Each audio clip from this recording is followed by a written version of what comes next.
ప్రజలు మనకు గట్టే సొమ్మునే మనం ధర్మకర్తల్లాగా వారు ఎన్నుకున్న ప్రజాప్రతినిధులు కాబట్టి మళ్ళా తిరిగి వాళ్ళ కోసమే ఖర్చు పెడతాం తప్ప ఇదేదో నా ఇంటెనక పొలం అమ్ముడో లేకపోతే రేవంత్ రెడ్డి గారు ఆయన ఇంటెనక పొలం అమ్మో కడతలేడు, ఎవరి ఇంటెనక పొలం అమ్మి వచ్చి సొంత పైసలతో పెట్టిన పైసలు కావి. అందుకే ఏ ఎమ్మెల్యే అడ్డం పొడుగు మాట్లాడినా, ఏ ఎమ్మెల్యే చిల్లర మల్లరగా మాట్లాడినా మనం పట్టించుకునే అవసరం లేదు. ఎందుకంటే అది అయ్యే సొత్తు కాదు, వాళ్ళ అత్త సొమ్ము కాదు. వాళ్ళు ఇష్టం వచ్చినట్టు మీకు ఇష్టం ఉన్నట్టు ఇయనికి లేకపోతే ఇవ్వకుండా ఉండేతందుకు. భారతదేశంలో ఒక రాజ్యాంగం ఉన్నది. ఆ రాజ్యాంగం రాసిన మహానుభావుడు డాక్టర్ బాబాసాహెబ్ అంబేద్కర్ గారు. ఆ అంబేద్కర్ గారు రాసిన రాజ్యాంగంలో స్పష్టంగా 5 అంచెల్లో ప్రభుత్వాన్ని ఎట్లా నడపాలనో రాసి ఉన్నది. 5 అంచెలు అంటే కింద గ్రామాలలో గ్రామ పంచాయతీ ఒక ప్రభుత్వం, కొద్దిగా మీదికోతే మండల స్థాయిలో మండల ప్రభుత్వం, పట్టణం అయితే మున్సిపాలిటీలో మున్సిపల్ ప్రభుత్వం ఉంటుంది. ఇంకొద్దిగా మీదికోతే జిల్లా ప్రభుత్వం ఉంటుంది, జిల్లా పరిషత్ ఉంటుంది. ఇంకొద్దిగా పైకి పోతే రాష్ట్ర ప్రభుత్వం ఉంటుంది, ఆ పైన కేంద్ర ప్రభుత్వం ఉంటుంది. ఏ ప్రభుత్వానికి ఆ పని వాళ్ళ పని వాళ్ళకున్నది. ప్రజాస్వామ్యంలో ఎవరు చేసే పని వాళ్ళు చేయాలి. గాడిద చేసే పని గాడిది, కుక్క చేసే పని కుక్క, గుర్రం చేసే పని గుర్రం, ఇట్లా ఎవల పని వాళ్లకు విభజించబడి ఉన్నది, ఎవలది వాళ్లకు నిర్ణయించబడి ఉన్నది రాజ్యాంగం ప్రకారం.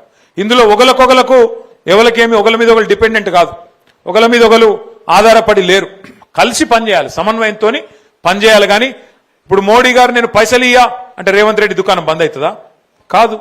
ఇక్కడ రాష్ట్రానికి ఉండే ఆదాయాలు, రాష్ట్రానికి ఉండే వనరులు ఇక్కడ ఉంటాయి. 10 ఏళ్లు కేసీఆర్ గారు ఉన్నప్పుడు మోడీ గారు సహకరించలే, అట్లని చెప్పేసి మనం ఊకున్నామా? పని చేయలేదా? బ్రహ్మాండంగా పెన్షన్లు పెంచుకోలేదా? 200 పెన్షన్ 2000 చేసుకోలేదా? రైతు బంధు ఇచ్చుకోలేదా? కళ్యాణ లక్ష్మి ఇచ్చుకోలేదా? షాదీ ముబారక్ ఇచ్చుకోలేదా? రైతు బీమా ఇచ్చుకోలేదా? భారతదేశంలో ఎక్కడ లేని పనులు చేసుకోలేదా? చేసుకున్నాం. కేంద్ర ప్రభుత్వం సహకారం చేయకపోయినా, రూపాయి ఇయ్యకపోయినా రాష్ట్రంలో మాత్రం కేసీఆర్ గారి నాయకత్వంలో అభివృద్ధి చేసుకున్నాం. అట్లాగే గ్రామ పంచాయతీల విషయంలో కూడా మీకు హక్కుగా, మీకు రాజ్యాంగబద్ధంగా, మీకు కానూన్ ప్రకారం, మీకు కాయిదా ప్రకారం రావాల్సిన పైసలు ఫైనాన్స్ కమిషన్ ద్వారా మీకే వస్తాయి. అందులో ఏలు పెట్టే అధికారం ఎమ్మెల్యేగా నాకు లేదు, ఎంపీగా బండి సంజయ్కి లేదు, రాష్ట్ర ముఖ్యమంత్రిగా రేవంత్ రెడ్డికి కూడా లేదు, ఎవ్వరకు లేదు. ఎందుకంటే ఫైనాన్స్ కమిషన్కి వెళ్ళి వచ్చే పైసలు సీదా వచ్చేది 70 పైసలు. రూపాయి వస్తే 70 పైసలు సీదా గ్రామ పంచాయతీ అకౌంట్లకే వస్తాయి. ఆ రూపాయిల 20 పైసలు మండల పరిషత్ అకౌంట్లకు పోతాయి, ఒక 10 పైసలు జిల్లా పరిషత్ అకౌంట్లకు పోతాయి. అంటే 70, 20, 10 ఈ రేషియోలో మరి ఫైనాన్స్ కమిషన్కి వెళ్ళి వచ్చే పైసలు, అది కేంద్ర ప్రభుత్వం ద్వారా వచ్చే పైసలు కానీ, రాష్ట్ర ప్రభుత్వం నుంచి విడుదలయ్యే పైసలు కానీ కానూన్ ప్రకారం, రాజ్యాంగం ప్రకారం మీ అకౌంట్లకే రావాలి. అలా ఎవ్వలకు కూడా ఆపే అధికారం కానీ, ఎవ్వలకు కూడా ఏలు పెట్టే అధికారం కానీ పొరపాటున కూడా లేదు. ఈ విషయం ముందు మీరు తెలుసుకోవాలి గౌరవ సర్పంచులు. అట్లాగే రెండో మాట కూడా నేను మీకు విజ్ఞప్తి చేస్తా ఉన్నా. మీరు అనుకోవచ్చు, అన్నా మరి కరెక్టే, మా హక్కులేంది, మాకుండే బాధ్యత లేంది, మరి ఎట్లా ఎవరు చెప్పాలి అనేది కూడా మీరు అనుకోవచ్చు.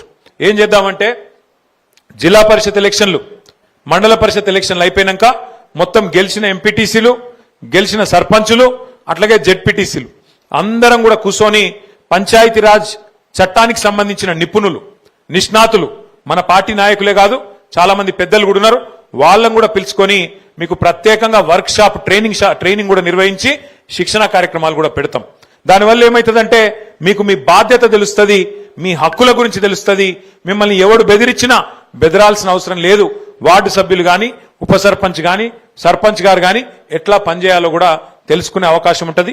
ఆ కార్యక్రమం కూడా తొందరలోనే ఏర్పాటు చేసుకుందాం, సంక్రాంతి తర్వాతనో ఆ తర్వాతనో ఏర్పాటు చేసుకుందామని చెప్పి కూడా నేను మీకు తెలియజేస్తా ఉన్నా.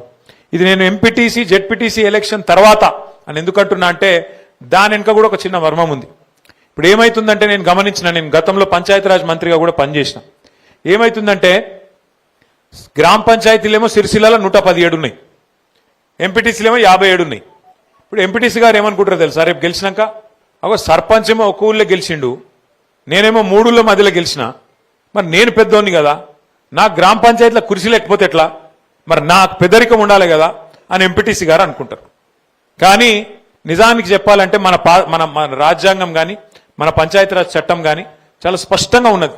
ఎవరి బాధ్యత ఏంది, సర్పంచ్ బాధ్యత ఏంది, ఎంపీటీసీ బాధ్యత ఏంది, మండల పరిషత్ బాధ్యత ఏంది, జెడ్పీటీసీ బాధ్యత ఏంది, కౌన్సిలర్ ఏం చేయాలి, చైర్మన్ ఏం చేయాలి, ఎవరి పాత్ర వాళ్లకు స్పష్టంగా నిర్వచించబడి ఉన్నది.